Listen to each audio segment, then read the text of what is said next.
My grandmother could take a shirt with a stain that any of us would throw away today. Grass, blood, grease, rust, and bring it back like nothing ever happened. No special machine, no $40 bottle of stain remover. Usually just something already sitting in her kitchen. And she did it without thinking, the way you'd tie your shoes, because her mother had shown her, and her mother's mother had shown her before that. Here's what I've come to understand. Laundry in the 1950s wasn't the push-button chore it is now. It was a craft, an entire body of knowledge about fabric, water, temperature, and stains that women carried in their hands and passed down without ever writing it on paper. And then the machines got smarter, the detergents got stronger, and that knowledge quietly disappeared. Not because it stopped working, because nobody needed to remember it anymore. But here's the thing, most of it still works. A lot of it works better than what we do now, and for almost no money. Today I'm bringing back 25 of those laundry secrets. By the end, you'll understand why a 1950s woman's whites were whiter than yours, and how to get them back. Before we get into it, this channel exists to recover exactly this kind of forgotten American knowledge. If that's your kind of thing, take a second and subscribe. It genuinely makes a difference. 1. Sunshine as bleach. The 1950s woman had a free, powerful, non-toxic whitener, the sun. Whites hung in direct sunlight came in brighter than they went out. The ultraviolet light breaks down the bonds in many stains and kills bacteria at the same time. This is real science, not folklore. And that fresh linen scent sold in 100 products is just an artificial copy of the smell of laundry dried in the sun. 2. Lemon juice for yellowed whites. Yellowed collars and dingy whites soaked in water with lemon juice, then laid in the sun. The citric acid plus the UV light is a natural 1-2 punch. The acid loosens the stain, the sun bleaches it away. Cost: 1 lemon. 3. White vinegar in the rinse. Half a cup of white vinegar in the rinse cycle softened fabric, stripped out soap residue, and brightened colors all at once. It replaces fabric softener entirely, and unlike softener, it doesn't leave the waxy coating that actually makes towels less absorbent over time. 4. Salt to set colors. New colored fabric soaked in cold salt water before its first wash. The salt helped lock the dye into the fibers so it wouldn't bleed or fade. This is why a 1950s woman's colored dresses held their color for years. She set them before she ever washed them. 5. Cold water for blood. Every woman knew this one cold. Blood gets cold water, never hot. Hot water cooks the protein in blood and sets the stain permanently into the fabric. Cold water rinses it out before it bonds. The opposite instinct, hot water for a tough stain, ruins it. 6. Baking soda as a detergent booster. Half a cup of baking soda added to the wash made the detergent work harder, softened the water, and neutralized odors that detergent alone left behind. Sweat, mustiness, smoke, gone. A box of baking soda cost pennies and did what expensive odor-eliminating additives do today. Why stains are chemistry, not luck. Here's the thing that separated a 1950s woman from us at the laundry sink. She understood, without ever calling it this, that every stain is a chemical problem with a chemical solution. Stains fall into a few basic types. Protein stains, blood, sweat, egg, milk, set with heat, so they need cold water and never hot. Tannin stains, coffee, tea, wine, fruit, respond to acid, which is why vinegar and lemon work on them. Grease stains need something to absorb or dissolve the oil, like cornstarch or soap. And dye stains, like grass, need an enzyme or an alcohol to break them apart. Once you know which type of stain you're looking at, the solution is obvious. A 1950s woman didn't reach for one all-purpose spray and hope. She identified the stain and matched it to the fix. That's why she succeeded where we so often give up and throw the shirt away. It wasn't a better product. It was knowing what she was actually fighting. 7. Cornstarch for grease. A fresh grease stain got sprinkled with cornstarch and left a few hours. The powder drew the oil up and out of the fibers, then brushed away, taking the grease with it. Same principle as the dry cleaning powders sold today, from something already in the pantry. 8. Club soda for fresh spills. A spill caught fresh got doused in club soda. The carbonation lifts the stain to the surface where it can be blotted away before it sets. It bought time and saved the garment. 9. Chalk for grease on collars. White chalk rubbed onto a greasy shirt collar before washing absorbed the oil, making the stain wash right out. The same trick worked on ring around the collar that detergent couldn't budge on its own. 10. Meat tenderizer for protein stains. This one surprises people. A paste of unseasoned meat tenderizer and cold water dabbed onto a protein stain like blood or grass.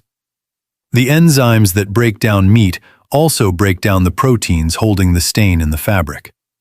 It's the same enzyme technology in premium stain removers today, at a fraction of the price.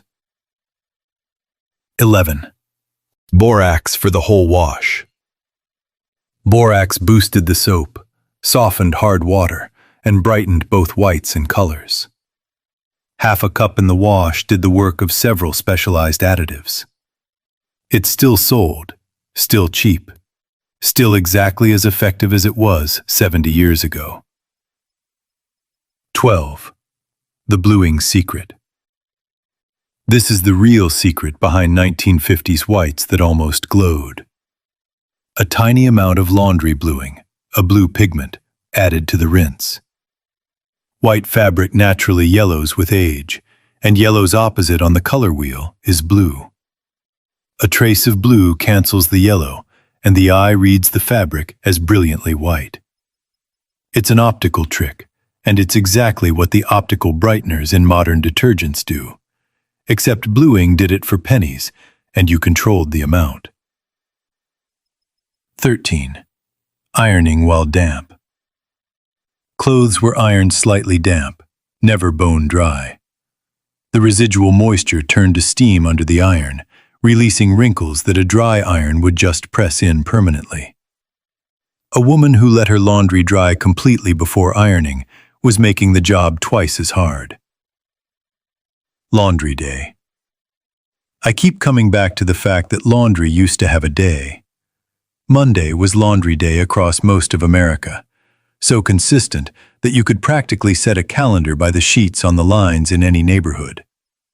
It was physical, time-consuming work, and I don't want to romanticize it because it was genuinely hard.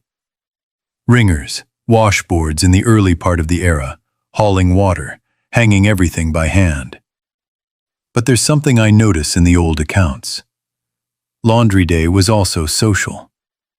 Women talked over the back fence while they hung the wash. The rhythm of it, one day, fully dedicated, then done for the week, had a shape to it that our endless trickle of small loads doesn't. We made laundry easier, and that's a real gain I wouldn't undo. But somewhere in making it easier, we also made it constant, invisible, and solitary. I'm not sure that part was an upgrade. It's worth noticing what quietly came along with the convenience. 14. Hanging clothes the right way. There was a correct way to hang everything. Shirts by the tail, not the shoulders, to avoid clothespin marks and shoulder bumps. Pants by the cuffs, so gravity pulled the wrinkles out. Hung right, many clothes barely needed ironing at all. The hanging was half the pressing. 15. Sorting by more than color. A 1950s woman sorted by color, yes, but also by fabric weight and how dirty each piece was. Heavy towels didn't go with delicate blouses. Heavily soiled work clothes didn't share water with lightly worn dresses. The sorting protected the delicate things and got the dirty things genuinely clean. 16. The pre-soak. Before washing, heavily soiled items soaked in a basin, sometimes overnight, in water with a little soap or borax. The soak did most of the work loosening dirt before the wash even began, which meant less scrubbing and a cleaner result. We skipped the soak when machines got powerful. The soak still works. 17. Vinegar for sweat stains and odor. Underarm areas dabbed with white vinegar before washing dissolved the built-up residue and killed the bacteria causing the smell. It also stopped the yellow staining that sweat and antiperspirant leave behind on whites. Cheaper and gentler than anything sold for the purpose now. 18. The clothesline order. Even the order on the line was deliberate. Whites where the sun hit strongest for the bleaching effect. Colors in shadier spots so the sun wouldn't fade them. Delicates out of direct sun entirely. A woman who understood her clothesline used the sun as a tool, aiming it where she wanted it. 19. Starch from scratch. Crisp collars and tablecloths came from homemade starch, cornstarch dissolved in water, the fabric dipped and dried. It cost almost nothing and gave a crispness that a spray can doesn't match. The amount of starch was adjustable, so she controlled exactly how stiff each piece came out. 20. Salt to stop colors running. A handful of salt in the wash with new or bright colors kept the dye from bleeding onto other clothes. The salt stabilized the dye in the water. It's why a red shirt in a 1950s wash didn't turn everything pink. How we lost the knowledge. There's a pattern here worth naming because it's the same one behind so much forgotten household wisdom. The 1950s laundry was built on understanding, knowing your stains, your fabrics, your water, your sun. It was knowledge-intensive and product-light. A woman needed soap, borax, bluing, vinegar, and a clothesline, plus a great deal of skill. Then two things happened. Machines automated the physical labor, which was a genuine blessing. But the detergent industry also reframed laundry as a product problem instead of a skill. Why learn to identify a protein stain when you can buy a spray that claims to handle everything? Why hang whites in the sun when bleach is in the cabinet? Why keep bluing on hand when the detergent has brighteners built in? Each individual trade made sense, but across a generation, the skill itself evaporated. The daughters didn't learn what the mothers knew because the knowledge had been replaced by a shelf of bottles. And the bottles, for all their marketing, mostly just repackaged what borax, vinegar, sunlight, and bluing did first, and often did better. 21. The tennis ball trick for fluffing. Drying pillows and heavy items? A clean tennis ball or two thrown in with them, or, in the early dryer era, a clean canvas shoe, kept the filling from clumping by knocking it apart as it tumbled. It's the same reason people buy dryer balls today. The 1950s version was already in the closet. 22. Eggshells or lemon to whiten. A few clean eggshells or lemon slices tied in a cloth and tossed in with white laundry helped brighten it. A gentle, natural whitening from the calcium and the citric acid. A small thing, but it stacked with the sun and the bluing for whites that genuinely stood out. 23. The freezer for odors and gum. Items that couldn't be washed often, or had gum stuck to them, went into the freezer. The cold killed odor-causing bacteria, and made stuck gum brittle enough to crack right off. A trick for the things the wash tub couldn't handle. 24. Ironing with a damp cloth. Delicate fabrics that couldn't take direct heat were pressed through a damp cloth laid over the top. The cloth protected the fabric while the steam did the work. It's how a 1950s woman ironed wool and fine cottons without scorching or shining them. 25. The mending basket. The 25th secret isn't a stain trick. It's the mending basket that sat in every home. A loose button, a small tear, a fraying hem, caught and fixed immediately before one wash turned a small problem into a ruined garment. Clothes lasted for years because they were maintained, not replaced. In an age when we throw away a shirt over a missing button, the mending basket might be the most radical secret on this list. 25 secrets. 25 pieces of a craft that kept a family's clothes clean, bright, and lasting for a fraction of what we spend now. What stays with me, going through all of them, is that the 1950s woman at her laundry wasn't working with anything primitive. She had a deep, practical understanding of fabric and chemistry that she carried entirely in her hands. Cold water for blood, acid for tannins, sun for whites, salt to set the dye. None of it came from a label. All of it came from someone who'd done it 10,000 times and taught her how. We didn't lose this knowledge because we found something better.